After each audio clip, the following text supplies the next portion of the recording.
Hello and welcome to today's video. This is going to be my March TBR playing my Snakes and Ladders board game. I'm really excited about this one. We have a fun rolls. If you've never been here before, if you've never seen a Snakes and Ladders TBR, essentially this is just a Snakes and Ladders board.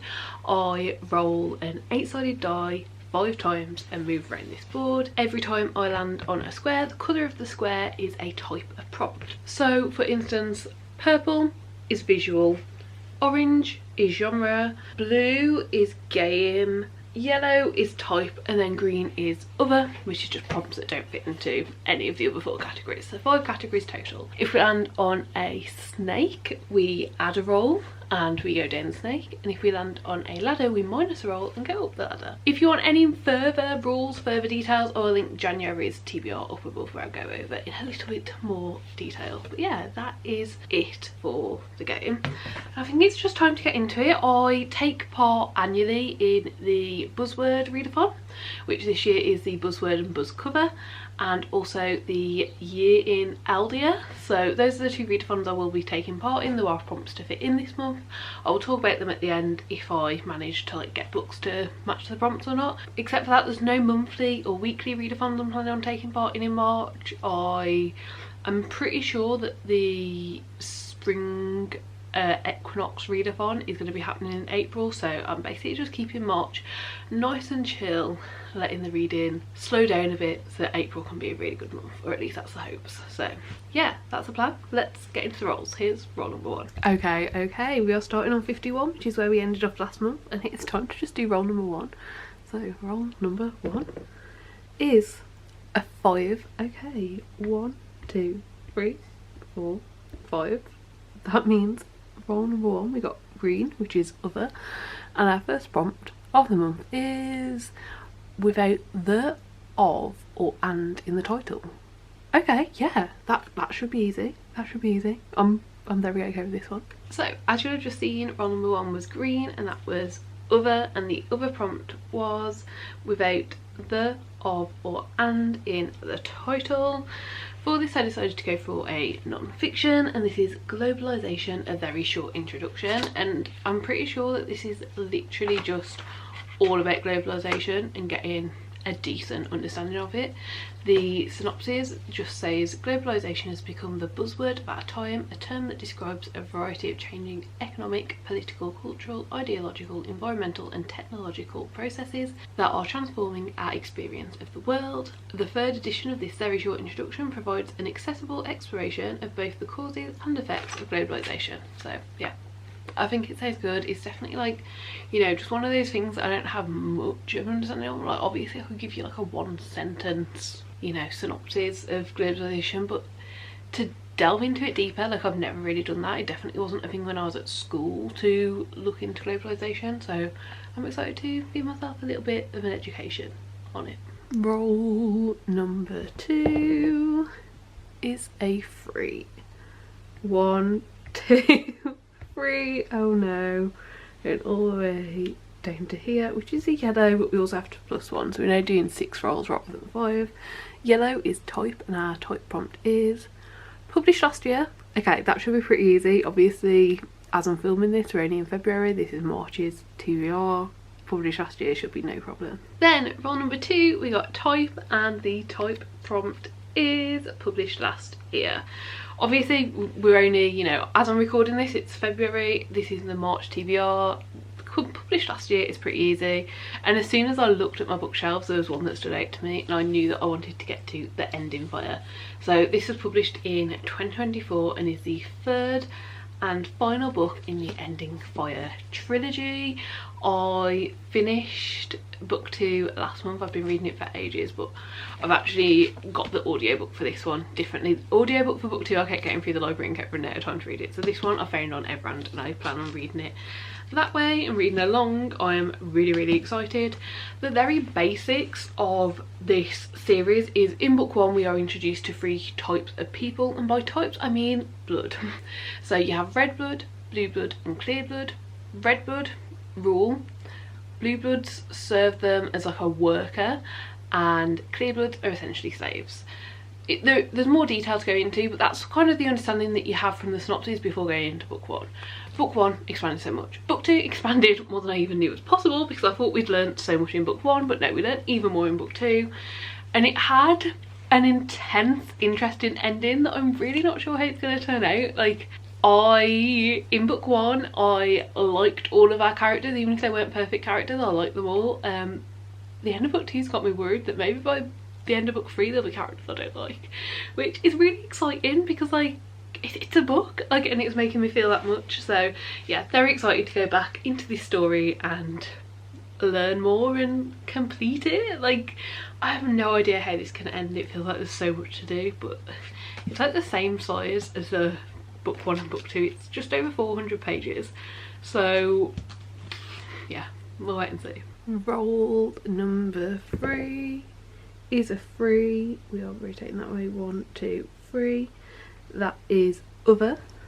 The other prompt is less than 500 reviews. Okay, I'll have to go into this a little bit and have a look, but basically any book that on Goodreads has less than 500 reviews for it. Okay, prompt number 3, we got other, and the other prompt was less than 500 reviews. So for this, I just went onto Goodreads. I searched for a few of my non-fiction books, to be honest, because I was just like, non-fiction doesn't get as many ratings and reviews, and I got Nasty Women. It said less than 300, so actually very easily got it.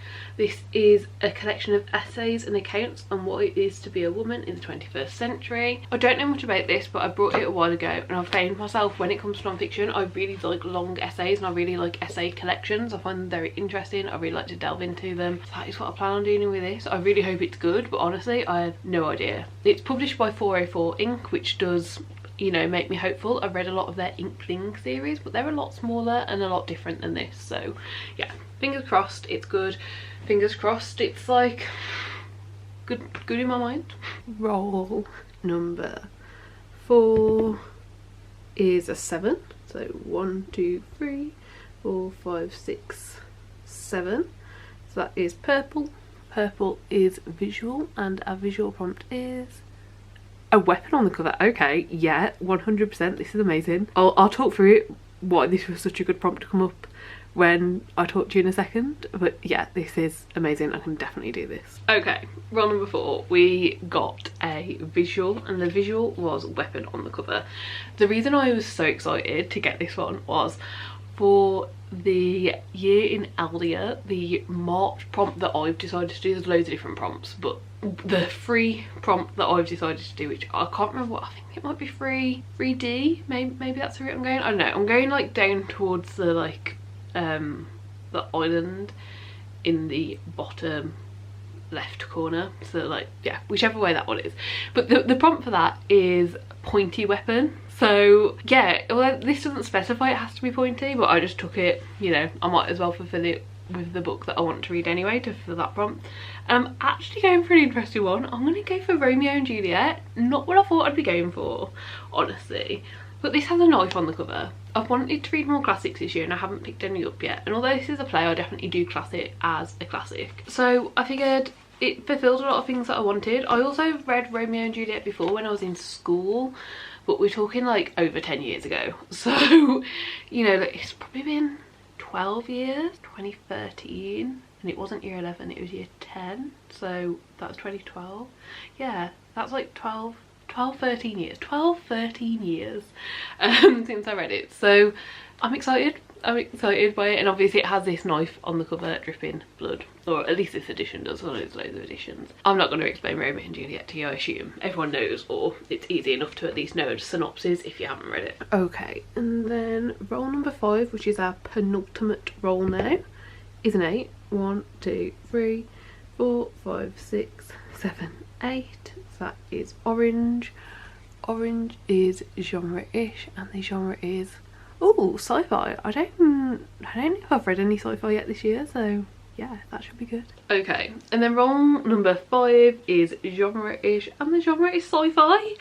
I'm again very excited about this. I feel like I'm finishing off a lot of series this month, and for this prompt for sci-fi I decided to go with Obsidio. This is the 3rd and final book in the Illuminae files. I'm so excited to pick this one up. I have technically started it. I don't think I left my bookmarking. No, I didn't. Well, I've got less than 20 pages in and I was like, I need to read this at a different time. I just wasn't ready to read it. But I loved Illuminate and I loved Gemini. They were so good, both of them. I really like the mixed media aspects of this. I can't tell you what this one is about because like telling you what this one is about would spoil the other books. Like, they are merging together, but I'm really, really excited for it. I love this series. I think I've given both Illuminate and Gemini 5 stars, I'm pretty sure, so I'm really hopeful that this will be a 5-star too.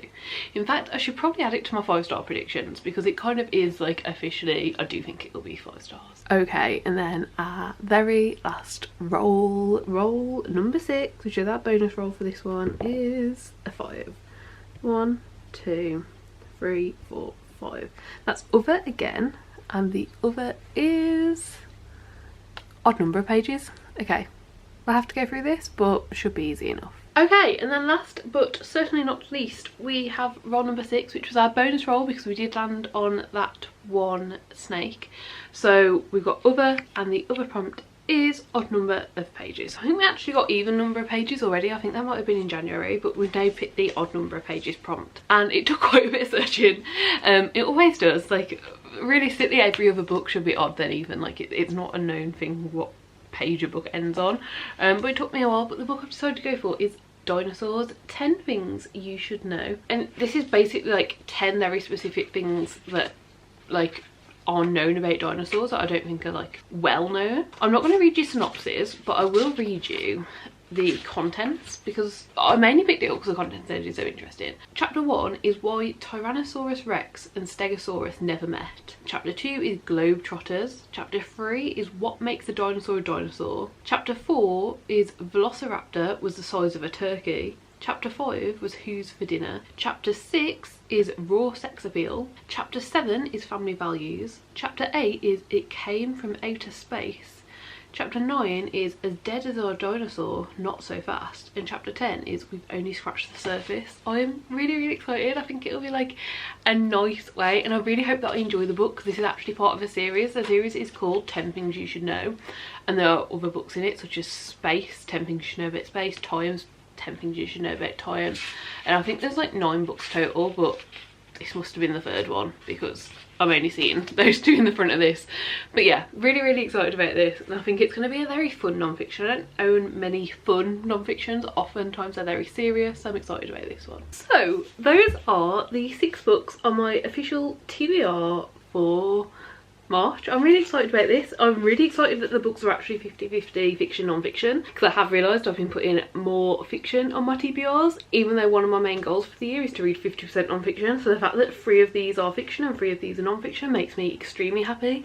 And we've also managed to fulfil quite a lot of prompts. Obviously, I've already mentioned that Romeo and Juliet will be fulfilling the Year in Aldia prompt that I'm going for this month. Then we also have Dinosaurs, 10 Things You Should Know, and the buzzword prompt for the month is Thing, and it's a book with Thing in the title. I've decided that Things counts. I don't know how strict the rules are, but they're not policed, and I think Things is close enough to Thing. So that's what I'm going to go for that. And then unfortunately I'm going to have to add one more book to the TBR, but it's not official, but I will need to read another book to fulfill the buzz cover prompt for the month of March, and that is a book with books on the cover. And for this I thought Death of a Bookseller would be a good call. We've got a stack of books here, we've got books leading over here, they go all the way around here, and I think this is enough books to class for books on the cover. So I will be adding this to the TBR. I don't know if I'm gonna love it, honestly. I am hopeful about it. I got this like special, it's not like, it's an indie edition, so you can get it with this pink colourway in paperback normally, but for the hardback it was the opposite way, so this was green and the title was pink, but indie bookshops had 1000 that were pink, so I did get one of those, and I'm very happy about it. But the reviews that have come in from this book have not been good, and it definitely makes me wish I'd have picked it up straight away because I am now nervous because the reviews haven't been great. But I'm going to give it a go. This is the month, I'm going to give it a go. It's worth it. So yeah, we will be giving that one a go. 2.